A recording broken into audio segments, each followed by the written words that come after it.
Assalamualaikum warahmatullahi wabarakatuh. Halo, siswa-siswi SMP Miftahul Huda Nggogodeso. Gimana kabar kalian semua?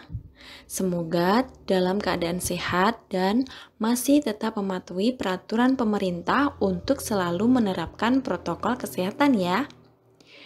Memang sih, rasanya BDR atau belajar dari rumah itu terkadang merasa bosan. Tapi ini semua demi kebaikan diri sendiri dan orang lain.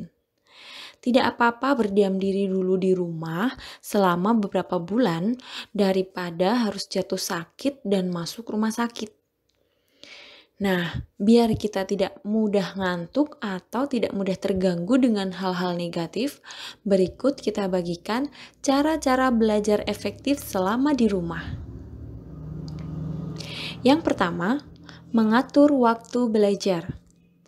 Cara belajar efektif di rumah ialah kamu harus pandai-pandai mengatur waktu belajar. Meski belajar dari rumah, tentu kalian tetap mendapatkan jadwal pelajaran dari sekolah, bukan?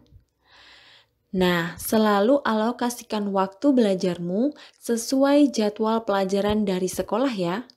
Contohnya seperti ini. Jam 7 sampai jam 8.30 mapelnya matematika. Jam 8.30 sampai 9.30 Al-Quran. 9.30 sampai 10 sholat duha. Jam 10 sampai jam 11.30 pelajaran IPA. Dan yang terakhir 11.30 sampai 13.00 itu bahasa Indonesia. Maka dari jam 7 sampai jam 13.00 atau jam 1 siang, jangan menambah aktivitas lainnya ya. Dengan begitu, kamu akan lebih fokus lagi belajarnya.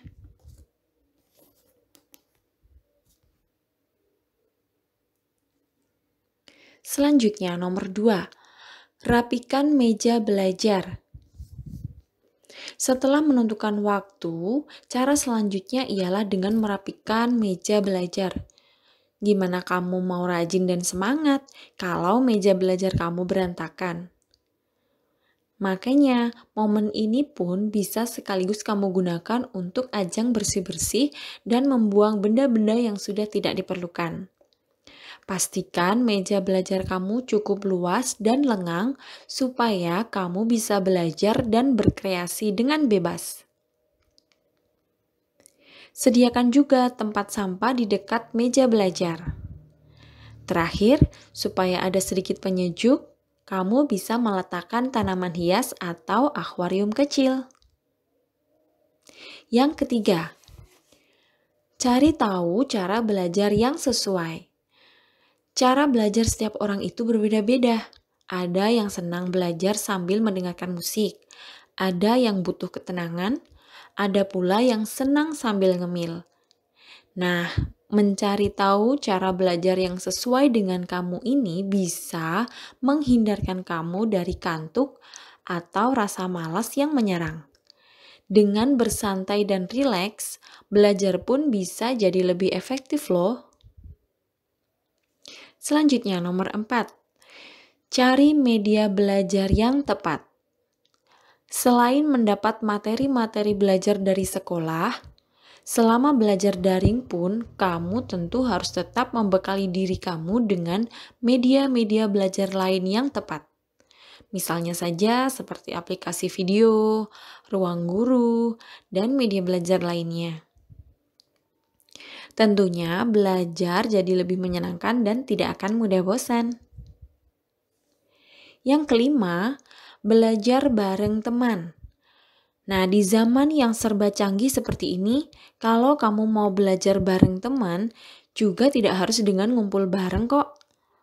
Kamu bisa manfaatkan beragam aplikasi untuk video call.